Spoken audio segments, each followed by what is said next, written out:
I thought I had raised a loving son. For 63 years, I've lived my life believing in the goodness of family, trusting that blood runs thicker than water, and assuming that the people closest to you would never wish you harm.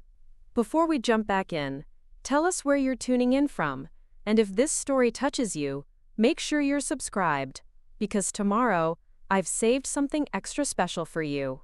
My name is Nicole, and I'm about to tell you how I discovered that my own daughter-in-law was slowly trying to kill me, one sugar pill at a time, all for the chance to inherit my estate a little sooner than nature intended. The morning sun was filtering through my kitchen curtains in my small home on Elm Street in Riverside, California, when I first noticed something wasn't quite right. I was sitting at my breakfast table, the same wooden table my late husband David and I had shared coffee at for 37 years, holding my daily heart medication in my palm. The little white pills looked exactly the same as they always had, but something felt different. Not the pills themselves, but me. Despite taking my medication religiously every morning for the past 5 years since my heart attack, I'd been feeling increasingly tired, short of breath, and dizzy. I should probably explain how I ended up living alone in this house that once echoed with the laughter of my family.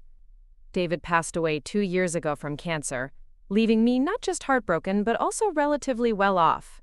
He'd been a successful electrician who'd invested wisely in real estate over the years, and his life insurance policy was substantial. Combined with our savings and the fact that our house was paid off, I found myself in the unusual position of being a widow with significant assets. At 63, I wasn't wealthy by millionaire standards, but I had enough to live comfortably for the rest of my days and leave a meaningful inheritance to my only child, my son Michael. Michael is 38 years old, married to Sarah for 12 years, and they have 2 children together. Emma is 14, a bright girl who reminds me so much of myself at that age, always reading and asking thoughtful questions about the world. Jake is 11, full of energy and mischief, the kind of boy who collects insects and builds elaborate forts in the backyard.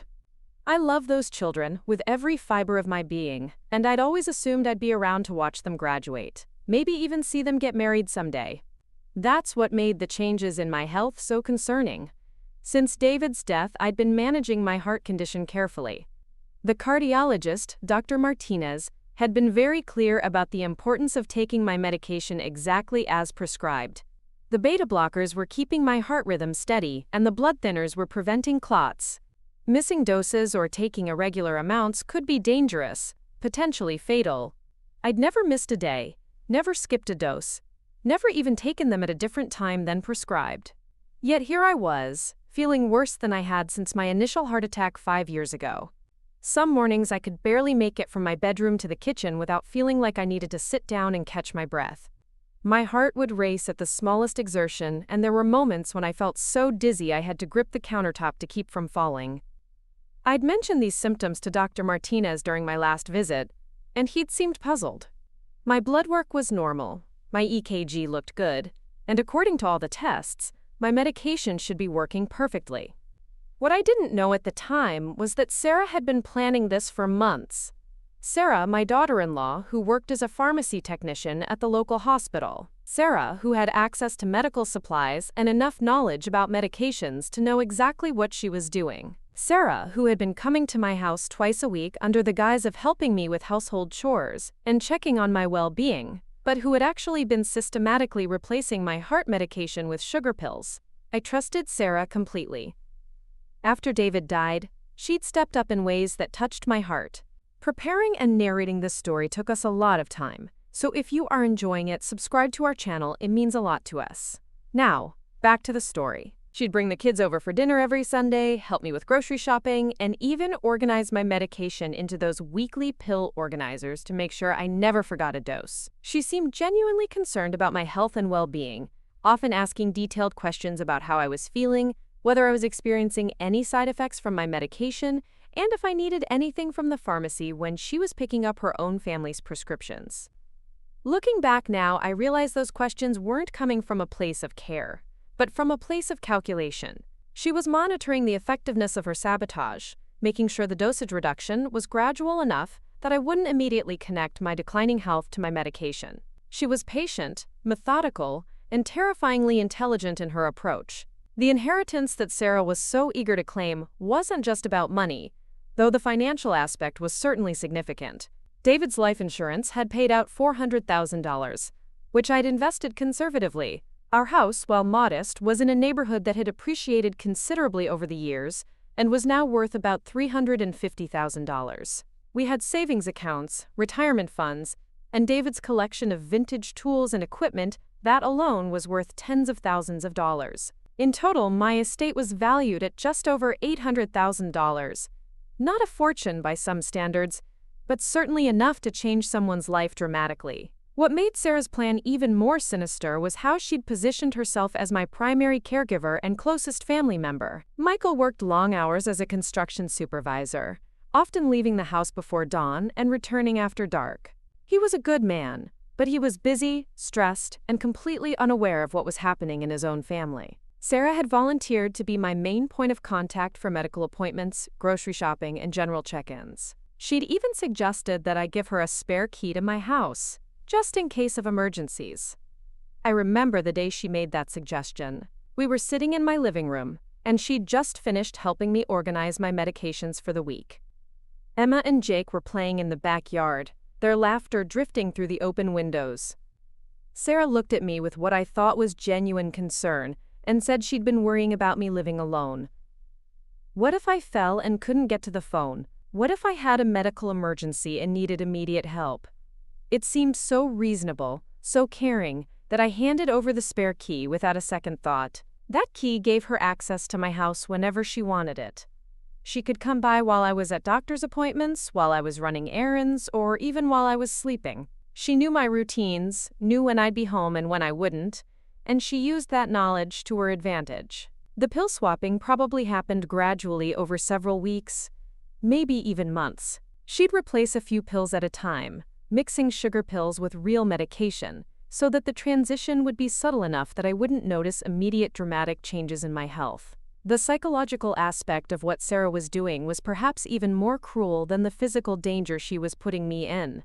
Every time I felt short of breath, every time my heart raced, every time I felt dizzy or weak, I began to doubt myself. Was I imagining these symptoms? Was I becoming a hypochondriac in my grief over David's death? Was this just what aging felt like, and I was being overly dramatic about normal changes in my health? Sarah was always there to reinforce these doubts. When I'd mention feeling tired, she'd remind me that I'd been through a lot with David's death and that grief could manifest in physical symptoms. When I'd express concern about my heart, she'd point out that I was getting older and that some decline in energy was normal. She was subtle about it, never dismissive enough to seem uncaring, but always ready with an explanation that made me question whether my concerns were valid. The manipulation extended beyond just my health concerns. Sarah had been slowly positioning herself as the family member most concerned about my well-being, most involved in my care, and most deserving of my gratitude and trust. She'd make comments to Michael about how worried she was about me living alone, how she thought I might be getting forgetful or confused, how she wondered if I was really capable of managing my own medications and household responsibilities. These conversations were having their intended effect. Michael had started talking to me about the possibility of moving to a smaller place, maybe an assisted living facility where I'd have more support. He'd bring up the topic gently, emphasizing that it wasn't about my current capabilities but about planning for the future. He'd mention how much easier it would be for the family to visit me if I lived somewhere with more services available, how much peace of mind it would give everyone to know I had professional care available if I needed it. What I didn't realize was that Sarah was orchestrating these conversations. If I moved to assisted living, I'd likely need to sell my house. The proceeds, combined with the ongoing costs of professional care, would significantly reduce the inheritance she was hoping to claim. Her plan was much more direct than waiting for me to spend down my assets on care. She wanted me gone while my estate was still intact, and she wanted it to happen in a way that would seem natural, unfortunate, but not suspicious. The sugar pills she was using weren't just harmless placebos. For someone with my heart condition, stopping my medication abruptly would be dangerous enough, but she was being even more calculated than that. By replacing my pills gradually, she was essentially weaning me off my medication slowly enough that the effects would build over time. My heart would gradually become less stable, my blood would become more prone to clotting, and my overall cardiovascular health would decline in a way that would seem like natural disease progression rather than medication sabotage. Dr. Martinez had explained to me several times over the years that heart disease was progressive, that even with medication, patients could experience gradual declines in function. If I died of a heart attack or stroke in the coming months, it would be tragic but not surprising. Sarah was counting on this, counting on my death being seen as an unfortunate but natural consequence of my existing health problems. The timeline she was working with was probably longer than I initially realized. Sarah wasn't trying to kill me immediately. She was trying to accelerate my natural decline in a way that would seem believable. A sudden death might raise questions, might prompt investigations or autopsies that could reveal the medication tampering. But a gradual decline followed by a cardiac event would be much easier to explain, and much less likely to raise suspicions. During this time, Sarah was also working on other aspects of her plan. She'd been encouraging me to update my will, suggesting that I might want to make sure everything was in order after David's death. She'd offer to help me find a lawyer, to drive me to appointments, to help me think through how I wanted to distribute my assets. On the surface, this seemed like practical, helpful advice from a caring daughter-in-law. In reality, she was trying to ensure that she and Michael would be the primary beneficiaries of my estate, and that there wouldn't be any surprises or complications when I died. I had always planned to leave everything to Michael, with provisions for Emma and Jake's education and some small gifts to charities that had been important to David and me. But Sarah was worried about the details, worried that I might decide to leave money to organizations or distant relatives, worried that I might set up trusts or other arrangements that would delay or complicate their access to the inheritance. The psychological toll of what Sarah was doing extended beyond just my own confusion and doubt about my health. She was also manipulating the family dynamics in subtle but significant ways. When I'd have good days when I felt stronger and more like myself, Sarah would make comments about how I seemed to be having more ups and downs lately, how she was concerned about my mood swings, how she wondered if I might be developing depression or early signs of dementia. These suggestions were having their intended effect on Michael and the children. They began treating me differently, more carefully, as if I were fragile or unpredictable. Emma, who had always been comfortable having deep conversations with me about books and school and her thoughts about the world, became more reserved, more hesitant to share things with me. Jake, who had always been affectionate and spontaneous, seemed confused by the adults' concerns about my health and started approaching me more cautiously. The family gatherings that had once been sources of joy and connection became sources of stress and anxiety. I could feel everyone watching me, evaluating my responses, looking for signs of decline or confusion. Sarah would ask pointed questions about whether I remembered conversations we'd had or events that had happened, always framed as casual check-ins but clearly designed to test my mental acuity. When I'd sometimes struggled to remember details, which was normal for anyone my age, Sarah would exchange meaningful looks with Michael, reinforcing their growing concerns about my cognitive function. The isolation I was experiencing wasn't just emotional, it was becoming physical as well. As my health declined due to the medication tampering, I was going out less, seeing friends less, participating in fewer activities. This isolation made me more dependent on Sarah's help and support, which gave her even more access to my home, my medications, and my daily routines. It also meant that fewer people were seeing me regularly, fewer people who might notice changes in my health or behavior, fewer potential witnesses to what was happening. Sarah was careful to maintain her image as the devoted daughter-in-law throughout this process. She'd bring me small gifts, flowers from her garden, homemade soup when I wasn't feeling well. She'd remember my birthday, my anniversary with David, other important dates. She'd ask about my childhood, my memories of David, my hopes for Emma and Jake's futures. These gestures of care and interest made it even harder to imagine that she could be capable of something so calculating and cruel. The medication tampering was just one part of what was becoming a comprehensive campaign to isolate me, undermine my independence, and accelerate my decline. Sarah was also monitoring my finances, offering to help me with bill paying and account management. She'd express concern about whether I was keeping track of my expenses properly, whether I might be vulnerable to scams or financial exploitation. She'd suggest that it might be safer to have someone else involved in managing my accounts, someone who could help ensure that I wasn't making mistakes or being taken advantage of. These suggestions were always framed as protective measures, ways to safeguard my assets and ensure my financial security. But the real goal was to gain access to my accounts, to understand exactly what assets I had, and to position herself as someone who would naturally inherit control of these resources when I died. Sarah was thinking several steps ahead, planning not just for my death but for the aftermath, for the legal and financial processes that would follow. The most chilling aspect of Sarah's plan was how thoroughly she'd thought through the details. She wasn't just randomly replacing my medication. She was doing it in a way that would be almost impossible to detect after the fact. Sugar pills would dissolve in my system without leaving any trace, and unless someone specifically tested my remaining medication, there would be no evidence of tampering. Even if someone did test the pills, Sarah could easily claim that I must have gotten confused and taken the wrong medication, or that I'd been mixing up my pills due to memory problems. She was also creating a narrative about my mental and physical decline that would explain away any unusual circumstances surrounding my death. If I died suddenly, people would remember how I'd been struggling with fatigue and confusion.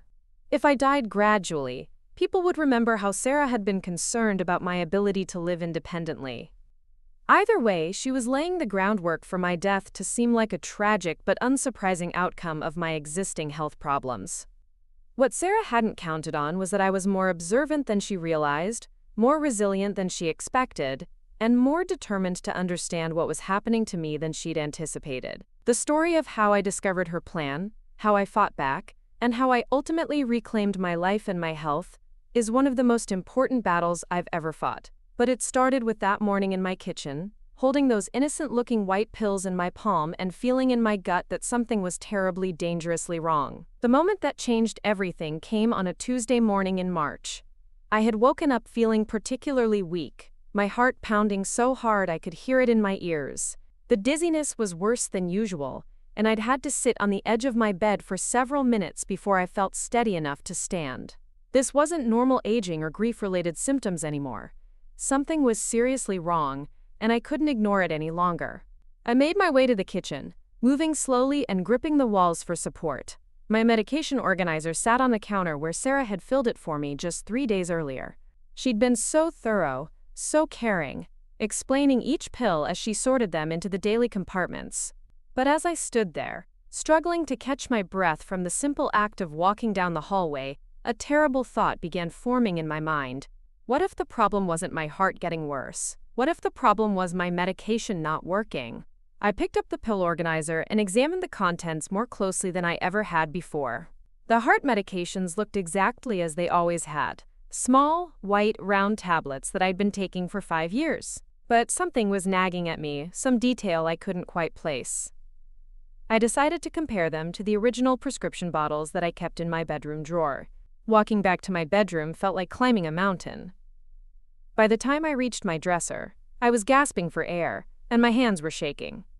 I pulled out the prescription bottle for my beta blockers and poured a few pills into my palm, then walked back to the kitchen to compare them with what was in my daily organizer. At first glance, they looked identical. Same size, same color, same general shape.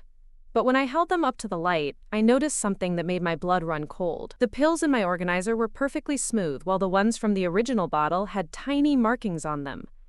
I grabbed my reading glasses and looked more closely.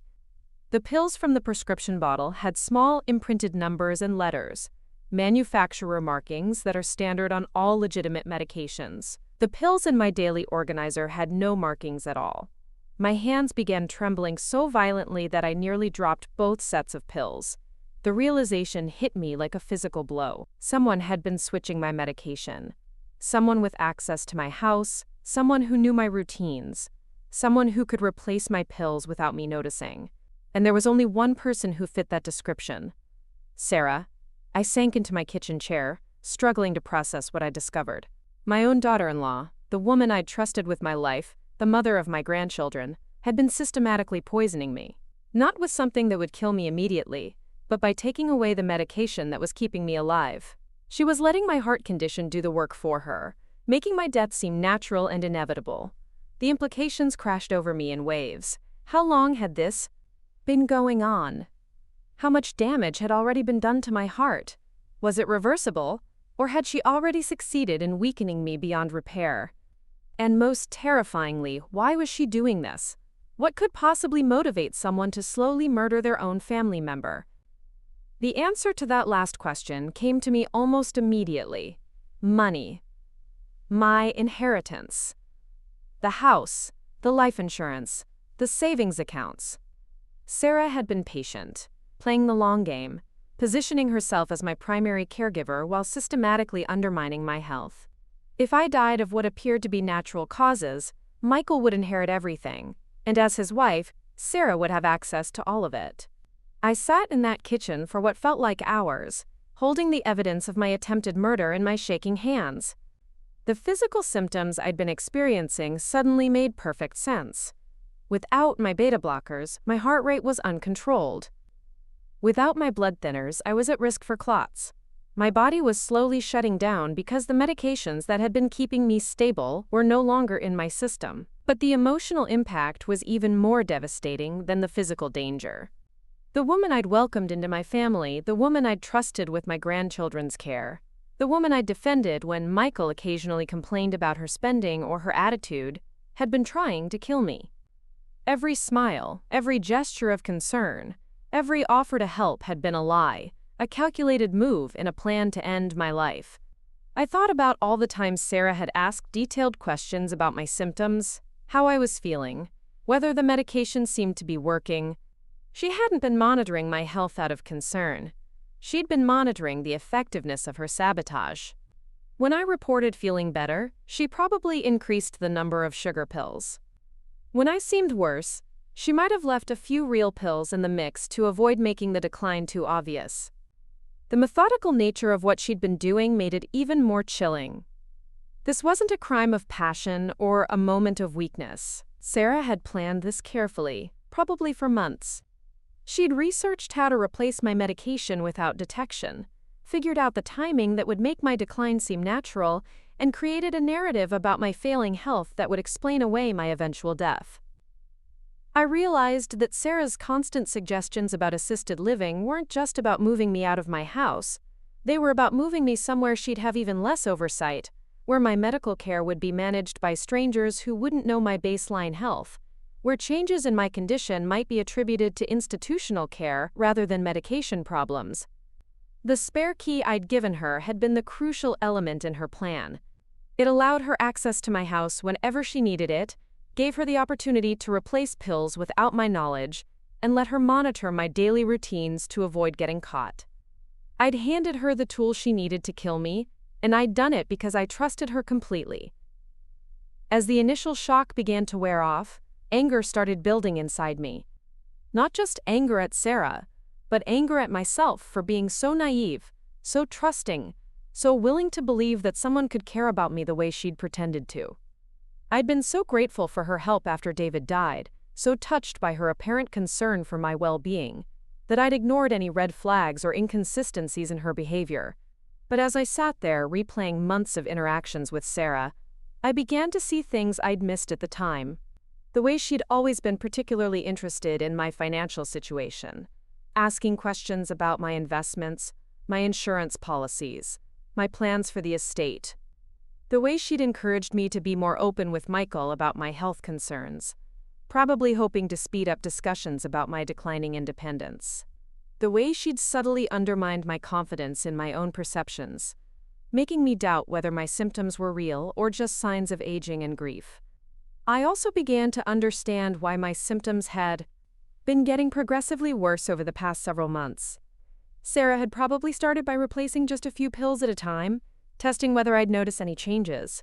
When I didn't seem to catch on, she'd increase the percentage of sugar pills, gradually weaning me off my life-saving medication.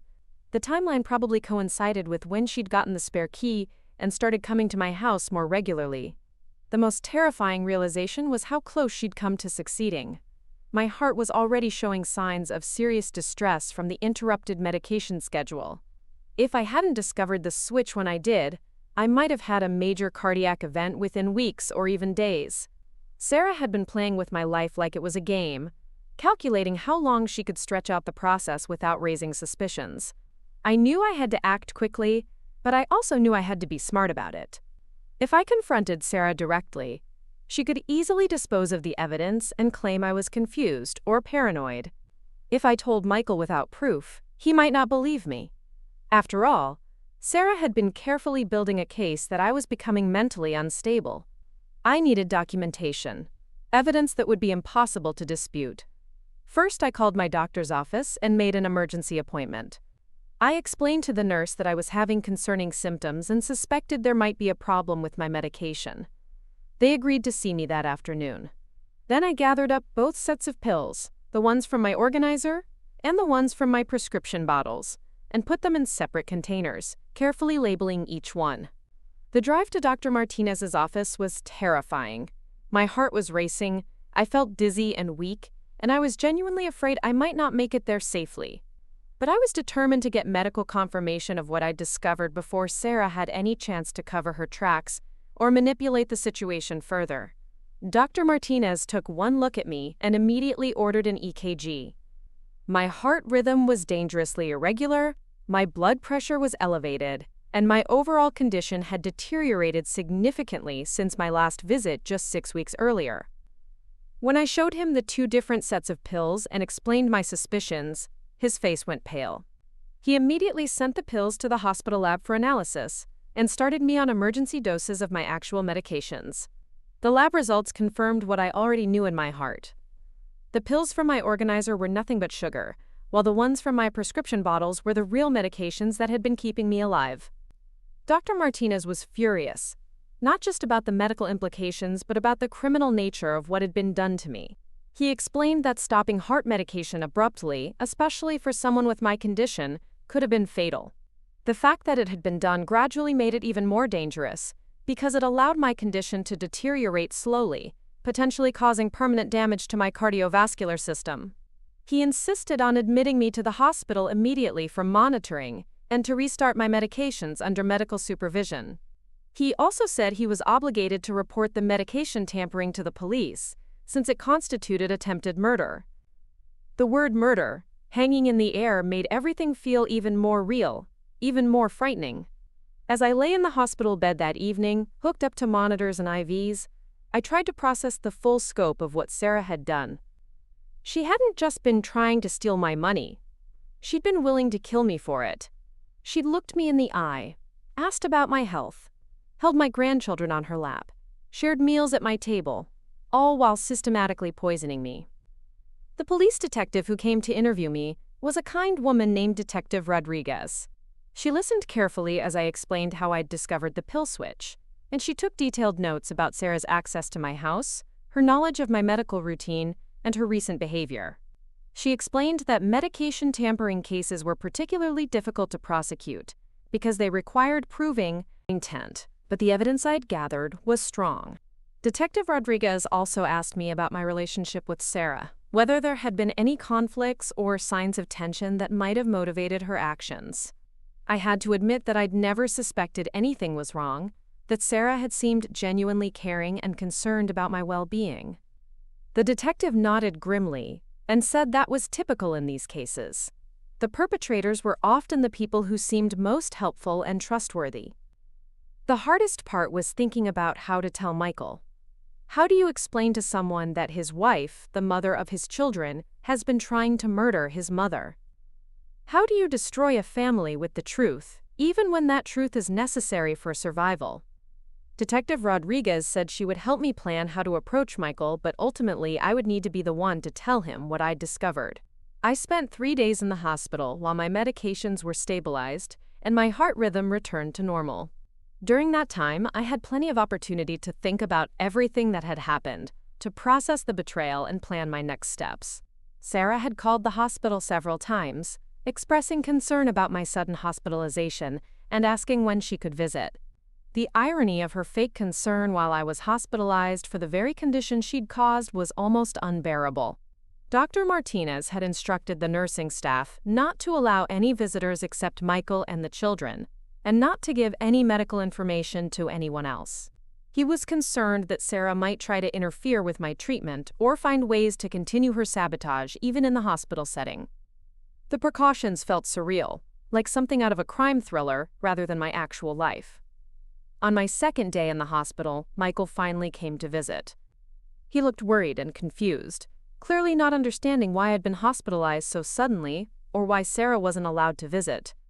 I could see the questions in his eyes, and I knew the time had come to tell him the truth about his wife. I started slowly, explaining how I'd been feeling worse over the past several months despite taking my medication faithfully. I told him about discovering the pill switch, about the lab results confirming that my medication had been replaced with sugar pills. I watched his face as the implications sank in, saw the moment when he realized what I was telling him. His first reaction was denial.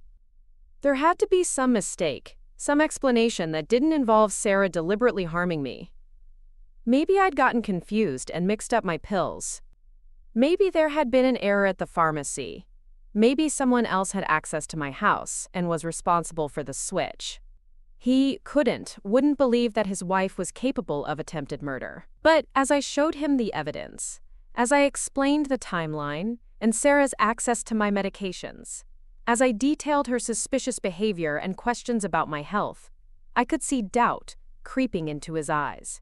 The detective's report, the lab results, the medical documentation of my declining condition all painted a picture that was impossible to ignore. The moment when Michael finally accepted the truth was heartbreaking to witness. I watched my strong, capable son crumble as he realized that the woman he'd loved and trusted, the mother of his children, had been trying to kill his mother for money.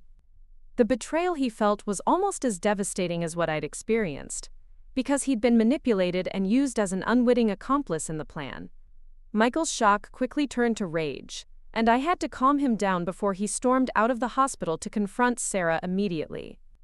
Detective Rodriguez had warned me that confronting suspects before the investigation was complete could lead to evidence being destroyed or witnesses being intimidated. We needed to be strategic about how we handled the situation. The plan we developed was for Michael to go home and act normally while the police gathered additional evidence. They wanted to search my house for any remaining tampered medication, interview neighbors who might have seen Sarah coming and going at unusual times, and possibly set up surveillance to catch her in the act if she tried to continue her plan. The hardest part for Michael was going home to Sarah and pretending everything was normal while knowing what she'd been doing.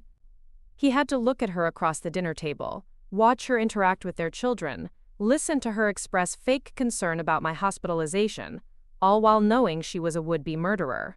The emotional toll on him was enormous, and I felt guilty for putting him in that position, even though I'd had no choice. Over the next few days, as I recovered in the hospital and prepared to go home, the investigation began to reveal the full scope of Sarah's plan. The police found more tampered medication in my house, hidden in places where I would never have thought to look. They discovered that Sarah had been researching my medical condition online, learning about the effects of stopping heart medication, and the likely timeline for serious complications. Most damning of all, they found evidence that Sarah had been inquiring about my will and estate planning, asking subtle questions about how assets would be distributed, and whether there were any complications that might delay inheritance. She'd even contacted a lawyer about estate law, claiming she was asking for a friend who was dealing with elderly parent issues.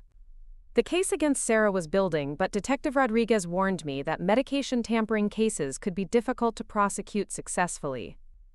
Defense attorneys often argued that the accused was trying to help, not harm, and that any negative effects were unintended.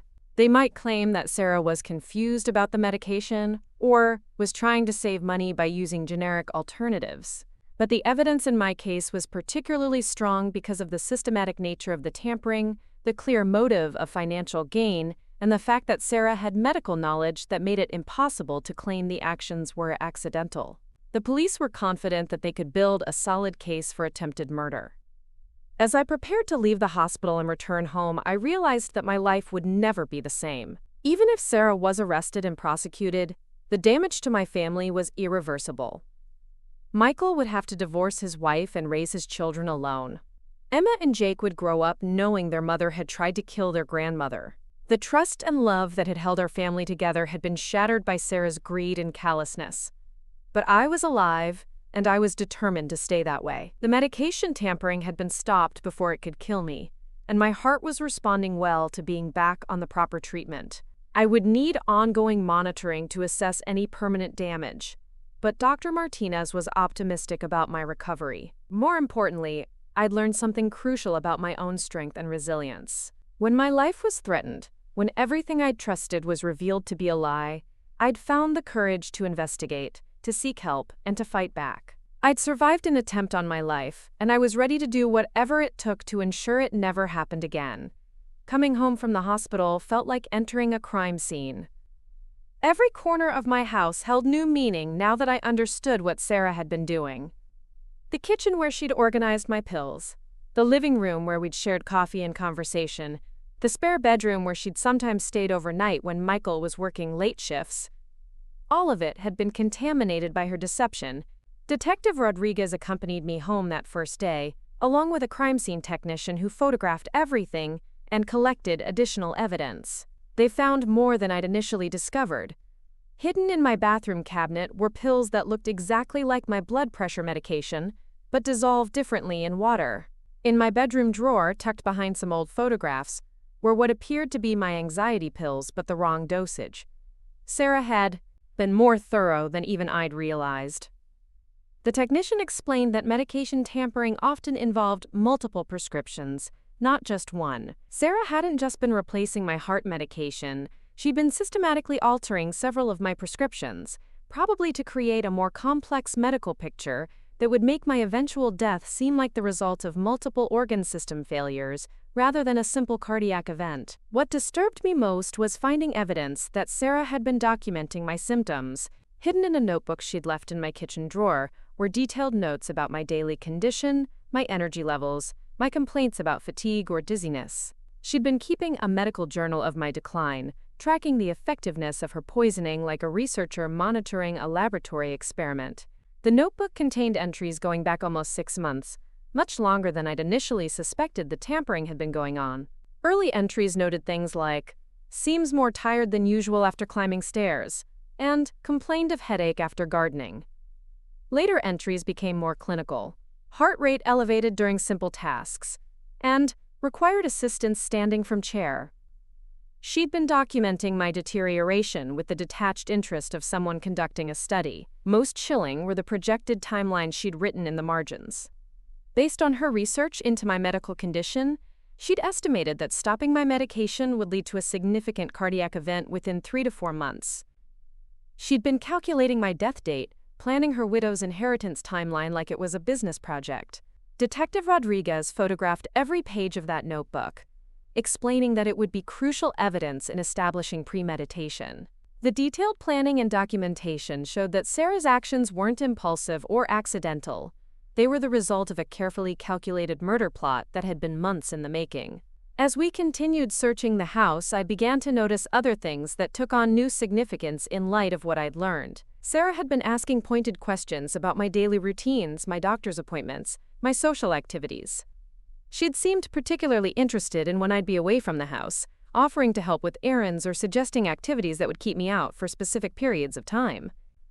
I realized now that she'd been mapping my schedule to identify the best times to enter my house and tamper with my medications.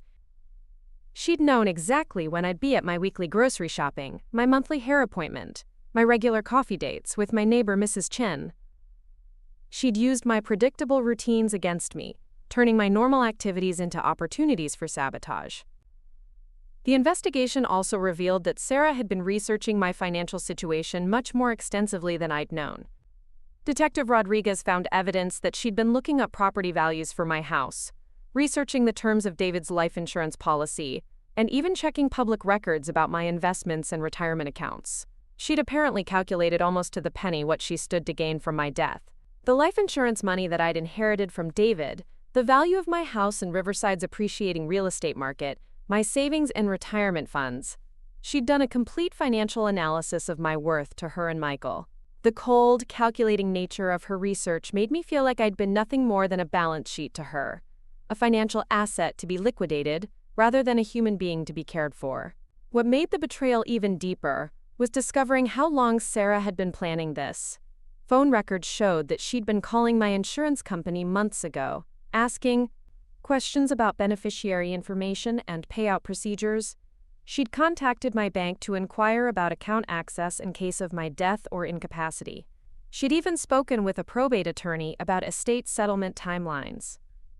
All of these inquiries had been framed as responsible planning for a concerned daughter-in-law who wanted to make sure everything would be handled properly if something happened to me.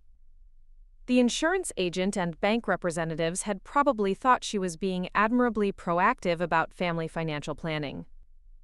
In reality, she'd been researching the most efficient way to claim my assets after murdering me. The emotional impact of these discoveries was almost as devastating as the physical danger I'd been in. Every interaction I'd had with Sarah over the past year took on a sinister new meaning. Her interest in my health hadn't been concern. It had been surveillance. Her offers to help hadn't been kindness. They'd been opportunities for sabotage. Her expressions of love and care for me hadn't been genuine. They'd been part of an elaborate performance designed to cover up her murderous intentions. I found myself questioning everything about our relationship, going back years to try to identify when Sarah had changed, when she'd started seeing me as an obstacle to be removed, rather than a family member to be cherished. Had she always been capable of this level of deception and cruelty, or had something specific triggered her transformation into a would-be killer? Looking through old photographs and remembering past conversations, I began to see signs I'd missed at the time. Sarah had always been particularly interested in financial matters, asking questions about David's work, our investments, our retirement planning. She'd made comments about how much she admired our financial stability, how she hoped she and Michael would be as well prepared for the future as we were. At the time, I'd interpreted these comments as admiration and responsible thinking about the future. Now I wondered if they'd been early signs of her covetous nature, indications that she was already calculating what she might inherit and when she might be able to claim it. There had also been subtle changes in how she treated me after David died. Initially, she'd been supportive and helpful in ways that seemed genuine, but over time, her assistance had become more controlling, more focused on managing my medications and monitoring my activities. She'd gradually positioned herself as my primary caregiver, discouraging me from relying on friends or other family members for support. I realize now that this isolation had been deliberate. By making herself indispensable to my daily routine, Sarah had ensured that she'd be the first person to know about any changes in my health, the primary source of information about my condition for the rest of the family, and the person most likely to be present when I finally succumbed to the cardiac event she was orchestrating. The psychological manipulation had been as sophisticated as the medical tampering. Sarah had been systematically undermining my confidence in my own perceptions, making me doubt my ability to manage my own health and household affairs. When I'd expressed concerns about my symptoms, she'd been quick to suggest alternative explanations that made me question whether my worries were valid. She'd also been creating a narrative about my declining mental capacity that would have made her eventual inheritance seem natural and inevitable. By suggesting that I was becoming forgetful, confused, or unable to manage my own affairs, she was laying the groundwork for a story in which my death would be seen as the merciful end to a period of decline, rather than the result of deliberate murder. The investigation into Sarah's activities expanded beyond just the medication tampering.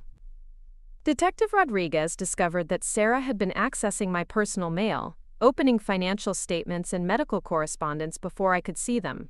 She'd been intercepting calls from my doctor's offices, gathering information about my health status and treatment plans that she could use to refine her sabotage strategy. Most disturbing was the evidence that Sarah had been researching my social connections, identifying friends and family members who might be suspicious if I died suddenly, or who might contest her and Michael's inheritance of my estate. She'd been mapping my support network, apparently planning how to manage potential challenges to her story about my natural decline and death. The depth of her planning and the breadth of her deception made it clear that Sarah had been treating my murder like a complex project, with multiple components that all needed to be managed carefully to ensure success. She hadn't just been poisoning me, she'd been constructing an entire false reality around my health and capabilities that would support her version of events when I died. As more evidence emerged, Detective Rodriguez explained that the case against Sarah was becoming stronger by the day. The combination of physical evidence, documentary proof of planning, and the clear financial motive created a compelling case for attempted murder. The prosecutor's office was confident that they could secure a conviction when the case went to trial. But the legal proceedings were just one aspect of the devastation Sarah had caused. The impact on my family was immeasurable. Michael was struggling to process the fact that his wife had been trying to kill his mother, grappling with guilt about how he'd missed the signs and anger about how he'd been manipulated into enabling her plan. Emma and Jake were confused and frightened by the sudden changes in their family. Michael had told them that their mother was sick and needed to go away for treatment, but they could sense the tension and fear in the adults around them. The stability and security they'd known all their lives had been shattered by their mother's actions, and there was no way to shield them completely from the consequences. The community response was equally challenging to navigate. News of Sarah's arrest spread quickly through our neighborhood and Michael's workplace. People who had known and trusted Sarah were shocked by the allegations, struggling to reconcile the woman they'd thought they knew with the person described in the police reports and news coverage. Some people were supportive, expressing relief that I'd discovered the tampering before it killed me, and offering help with whatever I needed during the investigation and recovery process. But others seemed skeptical, wondering if there might be some misunderstanding or exaggeration in the charges against Sarah. The doubt and speculation added another layer of stress to an already overwhelming situation. I found myself having to defend my own story, explaining repeatedly how I'd discovered the pill switch, and why I was certain that Sarah was responsible. The need to justify my accusations against someone who had seemed so caring and trustworthy was exhausting and emotionally draining. The legal system moved slowly, and the process of building a case against Sarah took months. During that time, I had to live with the knowledge that my attempted murderer was free on bail, potentially planning new ways to harm me or intimidate me into dropping the charges. The restraining order that prohibited her from contacting me or coming near my house provided some legal protection, but it couldn't eliminate the fear that she might find ways to continue threatening my safety. My health slowly improved as my medications were properly regulated and my heart condition stabilized. Dr. Martinez monitored me closely, documenting the extent of the damage that had been done by the interrupted treatment and tracking my recovery progress. The medical records would be important evidence in the criminal case, proving the serious harm that Sarah's actions had caused. But the psychological recovery was much more difficult than the physical healing. The betrayal by someone I'd trusted so completely had shaken my faith in my own judgment and my ability to recognize deception. I found myself questioning every relationship, wondering if other people in my life might be harboring hidden agendas or secret resentments. Sleep became difficult as I replayed conversations with Sarah, searching for clues I'd missed, signs that might have warned me about her true intentions. I installed new locks on my house, changed my daily routines, and became hyper-vigilant about my medications and my personal security. The sense of safety and trust that had defined my life had been permanently damaged. The financial implications of Sarah's actions also required careful attention. I had to review all of my accounts and legal documents to ensure that Sarah hadn't gained unauthorized access to any of my assets or made any changes to my estate planning without my knowledge. The investigation revealed that she'd attempted to gather information about my accounts, but fortunately hadn't been able to make any actual changes or transfers. I also had to consider how to protect my assets going forward, ensuring that if something did happen to me in the future, it would be clearly the result of natural causes rather than foul play. The experience had taught me how vulnerable elderly people could be to financial exploitation and abuse by family members who were supposed to protect and care for them. As the evidence against Sarah continued to mount and the legal case moved toward trial, I had to prepare myself for the possibility of testifying against my daughter-in-law in open court. The prospect of facing her again, of having to recount the details of her attempted murder in front of a jury, was daunting and emotionally challenging. But I was determined to see the case through to its conclusion, not just for my own sake but for other elderly people who might be vulnerable to similar abuse. Sarah's actions represented a particularly cruel form of elder abuse, one that exploited the trust and love that families are supposed to represent. If my testimony could help convict her and prevent her from harming anyone else, then I was prepared to endure whatever emotional cost that might involve. The investigation had revealed the full scope of Sarah's betrayal, but it had also revealed my own strength and resilience. I had discovered a murder plot against me, gathered evidence, survived the attempt on my life, and was preparing to fight for justice.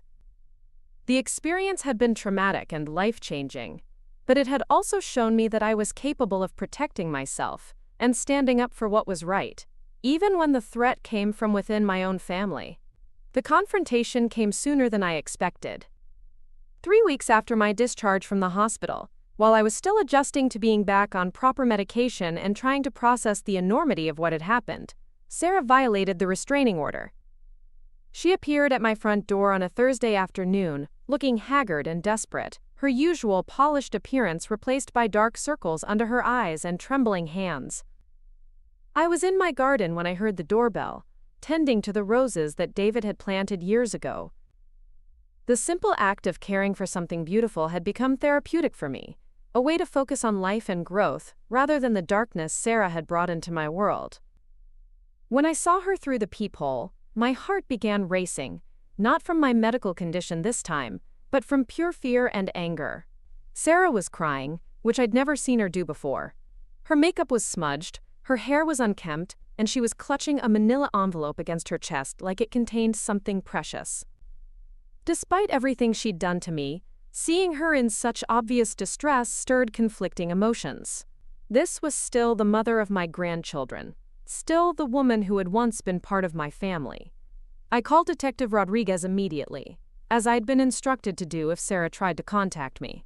Then I spoke to Sarah through the door, telling her that she needed to leave immediately, or I would have her arrested for violating the restraining order. But Sarah began pleading with me, begging me to listen to what she had to say, claiming that she had evidence that would explain everything. Against my better judgment, and against the explicit instructions I'd been given by both the police and my attorney, I opened the door. I kept the chain lock engaged, creating just enough space for us to talk, but not enough for her to enter the house. Sarah looked even worse up close, and I could smell alcohol on her breath even though it was only mid-afternoon. She immediately launched into a rambling explanation that made no sense. She claimed that she hadn't been trying to hurt me, that she'd been trying to help me by weaning me off medications that she believed were harmful. She said she'd researched my prescriptions online and found articles about the dangerous side effects of long-term heart medication use. She insisted that she'd been trying to protect me from pharmaceutical companies that were more interested in profit than patient health. The story was so absurd, so obviously fabricated, that I almost felt insulted by her assumption that I would believe it. Sarah had access to accurate medical information through her work at the hospital pharmacy. She knew exactly what those medications did and why they were necessary for my survival. Her desperate attempt to reframe attempted murder as misguided care was both pathetic and infuriating. But as she continued talking, I realized that Sarah wasn't just trying to convince me of her innocence, she was trying to convince herself. The woman standing on my doorstep seemed to genuinely believe, at least in that moment, that her actions had been motivated by concern rather than greed. The psychological disconnect was disturbing to witness. She pulled papers from the manila envelope, trying to show me printouts of articles about medication side effects and alternative treatments for heart conditions. The papers were from questionable websites and alternative medicine blogs, not legitimate medical sources. It was clear that Sarah had frantically assembled this evidence after her arrest, trying to construct a defense that would justify her actions. What was most telling was what Sarah didn't say during this confrontation. She never asked about my health or how I was recovering from her poisoning. She never expressed remorse for the suffering she'd caused or concern about the damage done to our family. Her entire focus was on convincing me to drop the charges against her, to tell the police that I'd been mistaken about her intentions. When I refused to listen to any more of her fabricated explanations, Sarah's demeanor changed completely. The fake concern and desperate pleading disappeared, replaced by cold anger and barely contained rage. She accused me of being vindictive and cruel, of destroying her family out of spite. She claimed that I'd never liked her, that I'd been looking for an excuse to get rid of her and turn Michael against her. The transformation was chilling. In the space of a few minutes, Sarah went from playing the role of a misunderstood caregiver to revealing the calculating, selfish person she'd been all along. The mask had finally slipped completely, and I was seeing the real Sarah for the first time since I'd discovered her plot. She began making threats, telling me that if I continued with the prosecution, she would make sure I never saw Emma and Jake again. She said she would convince them that I was a bitter old woman who had fabricated lies about their mother. She threatened to move across the country with the children, to disappear where I could never find them. The threats against my access to my grandchildren hit me harder than anything else Sarah could have said. Emma and Jake were innocent victims in this situation, and the idea that they might be used as weapons against me, or that they might grow up believing lies about what had happened, was unbearable. But Sarah had overplayed her hand. By threatening me directly and making it clear that her concern was entirely about avoiding consequences, rather than making amends, she had removed any lingering doubt I might have had about pursuing the case against her. This wasn't a woman who had made a terrible mistake and was genuinely sorry. This was a dangerous person who was angry about being caught and willing to do whatever it took to escape punishment. Detective Rodriguez arrived within minutes of my call, accompanied by 2 uniformed officers. Sarah was arrested on the spot for violating the restraining order, and her desperate visit to my house became additional evidence of her unstable and threatening behavior. The papers she'd brought were collected as evidence, and her recorded threats about the grandchildren were noted in the police report. Watching Sarah being handcuffed and led away from my house was surreal and deeply sad. This was the woman who had helped plan birthday parties for my grandchildren, who had sat at my dinner table sharing holiday meals, who had been part of my family for over a decade. The complete destruction of those relationships and memories was a loss that went beyond just the attempt on my life. After the police left, I sat in my living room trying to process what had just happened. Sarah's visit had been a stark reminder of how dangerous she still was, how willing she remained to manipulate and threaten in order to get what she wanted. Her complete lack of genuine remorse made it clear that she saw herself as the victim in this situation, not me. The incident also highlighted how much damage Sarah's actions had done to my sense of security and peace of mind. Even with restraining orders and police protection, even with locks and security systems, I would never again feel completely safe from someone who had demonstrated such a willingness to harm me for financial gain. Michael was devastated when he learned about Sarah's violation of the restraining order and her threats against me. He had been holding on to some hope that his wife might be genuinely remorseful, that there might be some way to salvage their marriage and keep their family together. Sarah's behavior at my house shattered those illusions completely. The children were told that their mother had broken the rules about staying away from Grandma Nicole, and that she would have to stay in jail longer as a result. Emma, who was old enough to understand more about the situation, asked pointed questions about why her mother wasn't allowed to see me, what she had done that was so serious. Michael struggled to find age-appropriate ways to explain that their mother had made very bad choices that had put me in danger. Jake was confused and upset by the ongoing upheaval in his family. He kept asking when his mother would come home, when things would go back to normal, whether he had done something wrong to cause all the problems. The impact on both children was heartbreaking to witness, and it reinforced my determination to see that Sarah faced appropriate consequences for her actions. The legal proceedings accelerated after Sarah's arrest for violating the restraining order. Her lawyer tried to argue that she had been suffering from mental health issues that impaired her judgment, that the stress of my accusations had caused a psychological breakdown that led to irrational behavior.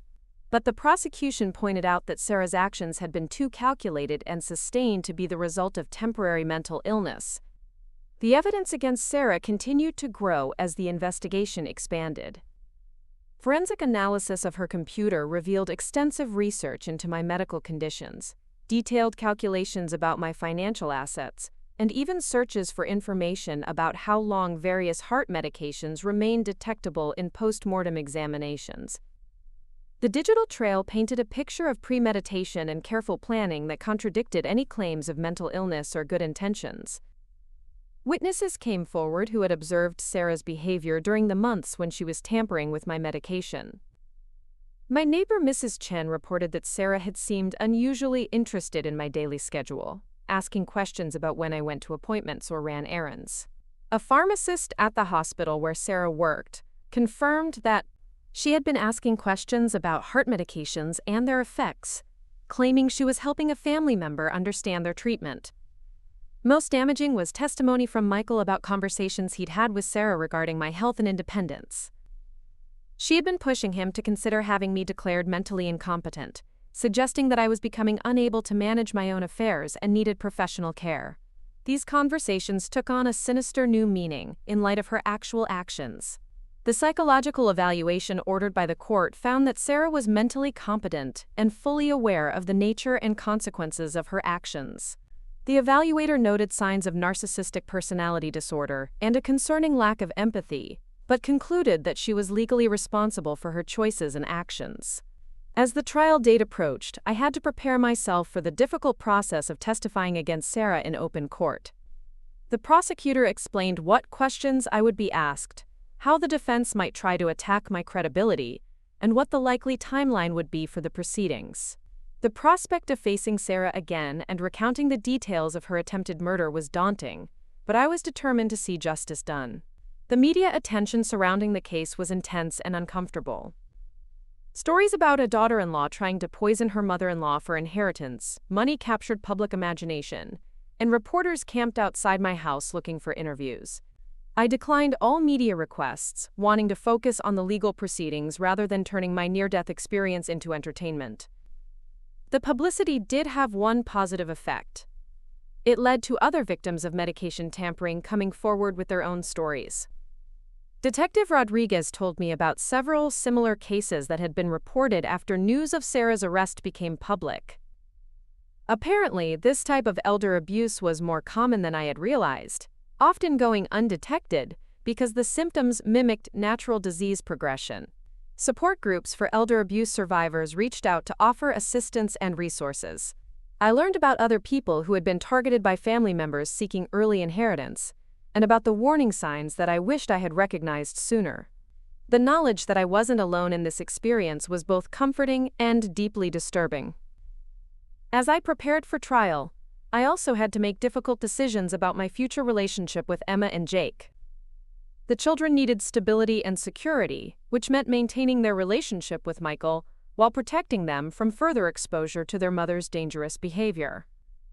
Family court proceedings would determine custody arrangements and visitation rights, but the emotional work of helping the children understand and cope with their mother's actions would continue for years.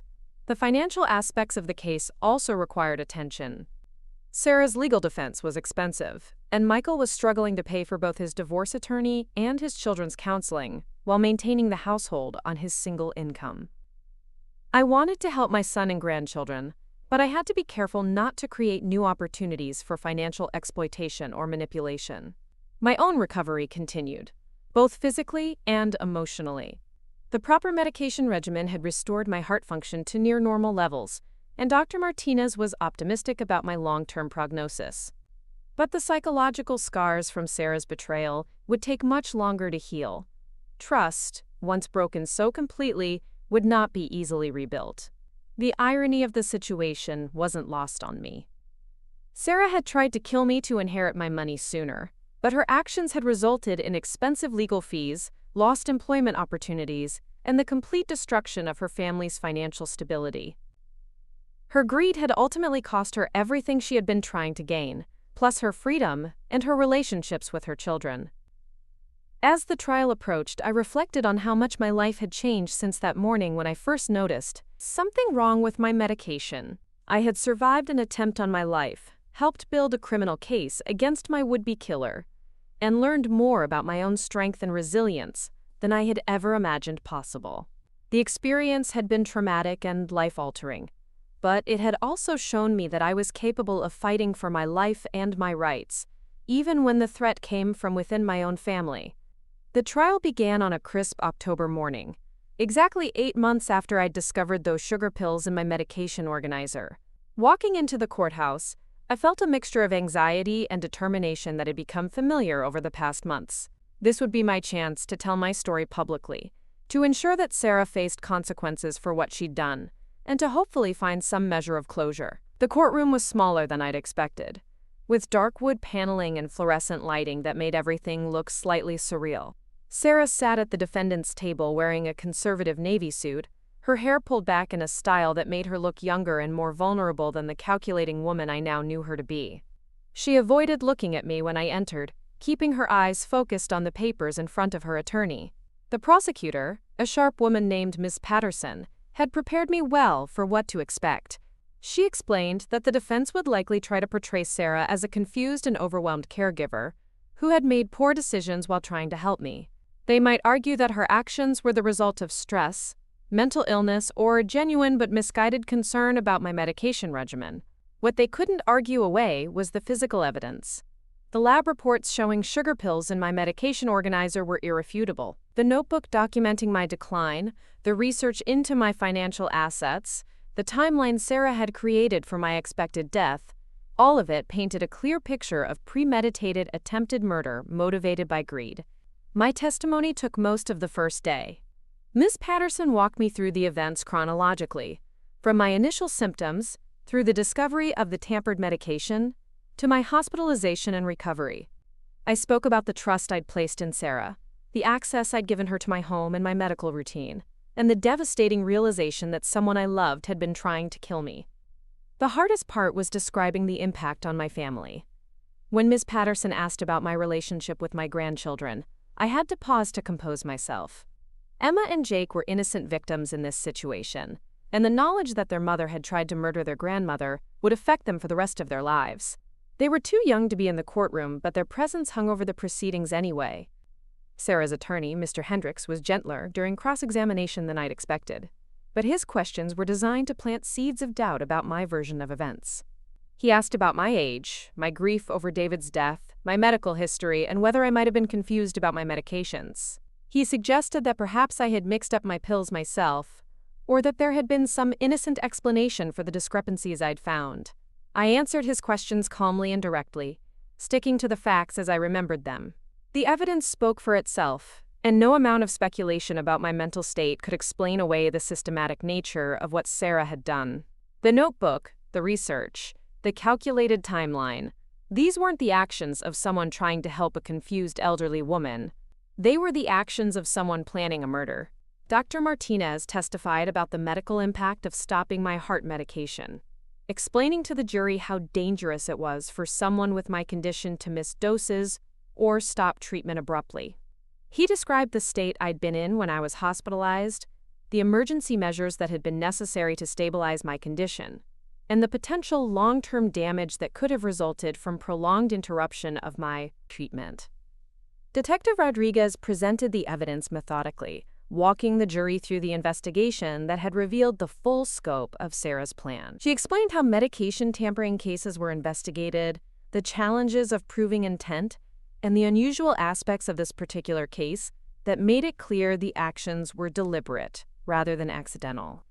The most damaging testimony came from Sarah's former colleague at the hospital pharmacy. She confirmed that Sarah had been asking unusual questions about heart medications, their effects, and how they worked. Sarah had claimed she was helping a family member understand their treatment, but her questions had been surprisingly detailed and focused on what would happen if someone stopped taking the medication suddenly. Michael's testimony was perhaps the most emotionally difficult part of the trial. My son looked years older than he had just months earlier, the stress and betrayal having taken a visible toll. He spoke about Sarah's behavior during the months when she was tampering with my medication, her increased interest in my health and finances, and her suggestions that I might be becoming unable to care for myself. He also testified about the conversations they'd had about my eventual inheritance, how Sarah had seemed unusually focused on financial planning and estate management. These discussions had seemed responsible at the time, but in hindsight they revealed Sarah's true motivations and her impatience with waiting for natural inheritance. The defense case was weak and unconvincing. Mr. Hendricks called a psychiatrist who testified about the stress that caregivers experience and how it could lead to poor decision-making. He presented character witnesses who spoke about Sarah's previous good behavior and her love for her children. But none of this testimony addressed the evidence of premeditation and calculation that the prosecution had presented. Sarah herself chose not to testify, which Ms. Patterson had told me was common in cases where the evidence was overwhelming. There was simply no explanation she could offer that would make her actions seem justified or innocent. Her silence spoke volumes about the weakness of her defense. The closing arguments crystallized the two competing narratives. The prosecution painted a picture of a greedy woman who had been willing to commit murder for financial gain, someone who had exploited trust and family relationships to carry out a calculated plan to end my life. The defense portrayed an overwhelmed caregiver who had made terrible mistakes while trying to help someone she cared about. The jury deliberated for less than 6 hours. When they returned with a guilty verdict on all charges, I felt a profound sense of relief and validation. The months of investigation, the stress of the trial, the emotional toll of reliving the attempted murder, all of it had been worth it to hear those words. Sarah had been held accountable for her actions. The sentencing hearing 2 weeks later was less satisfying.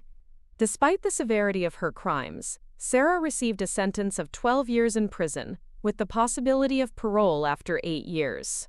It seemed inadequate for someone who had been willing to commit murder for money, but Ms. Patterson explained that it was within the normal range for attempted murder cases, without actual death or permanent injury. Sarah's final statement to the court was as self-serving and manipulative as everything else she'd done. She claimed to be sorry for the pain she'd caused, but her words rang hollow. She spent more time talking about how the situation had affected her children than acknowledging what she'd done to me. Even in defeat, she couldn't bring herself to take full responsibility for her actions. The civil lawsuit I filed against Sarah was resolved more quickly than the criminal case. Her homeowner's insurance policy covered some of the damages, and a settlement was reached that would help pay for my ongoing medical care and the therapy I needed to deal with the emotional trauma of her betrayal. The money couldn't undo what she'd done, but it provided some practical relief for the consequences of her actions. More importantly, the legal proceedings had given me a sense of closure and justice. Sarah had been held accountable for her crimes, and the full scope of her plan had been exposed and documented. Future potential victims would be able to learn from my experience, and the case would serve as a precedent for prosecuting similar crimes. The impact on my family would take much longer to heal. Michael filed for divorce and was awarded full custody of Emma and Jake, with Sarah's parental rights severely restricted, even after her eventual release from prison. The children were in therapy to help them process what their mother had done and to understand that they were not responsible for her actions. My relationship with my grandchildren slowly began to rebuild. Emma, now 15, was mature enough to understand most of what had happened and to appreciate that I had survived something terrible. Jake, at 12, was still processing the reality that his mother had tried to hurt me, but he was beginning to accept the new normal of their family situation. The financial security that Sarah had been so eager to claim remained intact, and I was able to use it to support Michael and the children during this difficult transition. I helped pay for their therapy, their legal fees, and the household expenses that Michael struggled to cover on a single income. The irony wasn't lost on me that I was now able to help my family in exactly the way Sarah had wanted to access, but through love and generosity rather than murder and theft. My own healing process included both physical and emotional recovery. Dr. Martinez continued to monitor my heart condition, which had stabilized completely once I returned to proper medication. The experience had actually led to better medical care, as my doctors were now more vigilant about potential complications and more attentive to any changes in my condition. The emotional recovery was more complex.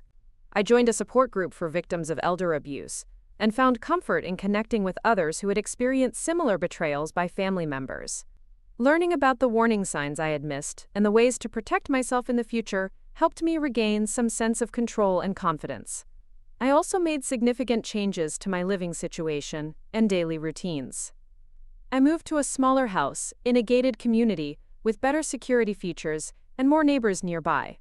I established new relationships with people who hadn't been part of my life during the period when Sarah was manipulating me, creating a fresh social network built on honest foundations.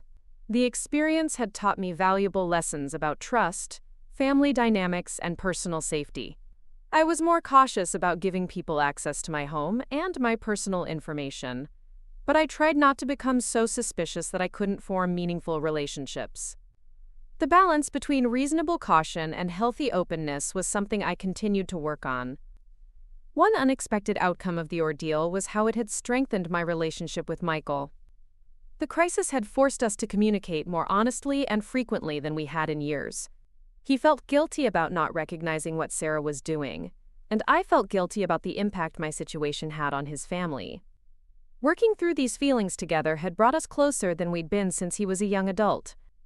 The case also had broader implications for elder abuse prevention and prosecution. Detective Rodriguez told me that my willingness to pursue charges and testify had encouraged other victims to come forward with their own experiences. Several similar cases were investigated and prosecuted in the months following Sarah's conviction, creating legal precedents that would make it easier to prosecute future medication tampering cases. Medical professionals also began paying more attention to the possibility of medication tampering in cases where patients' conditions unexpectedly worsened, despite apparently appropriate treatment. New protocols were developed for monitoring high-risk patients and for investigating unexplained changes in medication effectiveness. As I approached my 65th birthday, 2 years after discovering Sarah's attempt on my life, I reflected on how profoundly the experience had changed me. I was more aware of my own mortality, more protective of my independence, and more appreciative of genuine relationships based on love rather than financial interest. The fear and vulnerability I had felt during those months of declining health had been replaced by a sense of strength and resilience. I had survived an attempt on my life, fought for justice, and rebuilt my family relationships on more honest foundations. The experience had been traumatic, but it had also revealed capabilities and courage I hadn't known I possessed. Sarah would be eligible for parole in 6 more years, when I would be 71. I didn't know what kind of person she might be after serving time in prison, whether she would have gained any genuine insight into the harm she had caused, or would remain the manipulative, dangerous person she had been. But I was confident that I would be prepared to protect myself and my family from any future threats she might pose. The inheritance that Sarah had been so desperate to claim prematurely remained safely under my control, and I had established clear legal protections to ensure it would be distributed according to my wishes when the time came naturally. Emma and Jake would benefit from their grandmother's estate when they were adults, but only after I had lived a full life on my own terms.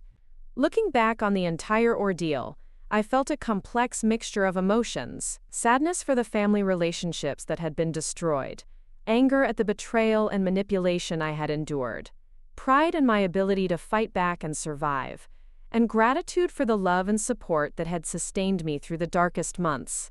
The experience had taught me that evil could hide behind the most familiar faces, that greed could motivate people to commit unthinkable acts against those who loved them, and that vigilance and self-advocacy were essential for protecting oneself from those who would do harm. But it had also shown me that justice was possible, that healing could occur even after profound betrayal, and that the human spirit was more resilient than I had ever imagined. Up next, you've got 2 more standout stories right on your screen. If this one hit the mark, you won't want to pass these up. Just click and check them out.